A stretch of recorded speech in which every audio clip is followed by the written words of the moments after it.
Storytime. Ще започваме работа по съня на едно малко прекрасно човече тази седмица с майката и получих въпрос от нея, който ми напомни всъщност да запиша подобен тип видео, защото много често го получавам този въпрос. А въпросът е: има ли шанс след тези 2 седмици работа да няма никаква промяна по съня му? И моят отговор категорично беше: не, няма как. Защо? Защото консултацията по детски сън е отборен спорт. Ние сме 3 в това. От едната страна стоя аз като консултант, от другата страна стоят родителите. Най-често мама, но и татко. И от третата страна стои бебето.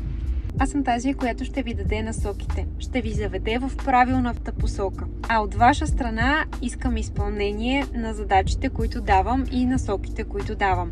Третата страна, която хич не е последна, е бебето. Бебето е това, което пък връща отговор към мен, към нас, дали посоката, в която сме тръгнали, е правилната. Така че, мили мами, мили родители, консултацията по детски сън не зависи само от консултанта. Зависи от всички нас. И най-вече да има правилна комуникация, да се чуваме и да се слушаме в процеса. Единствено и само тогава консултацията по детски сън ще бъде успешна.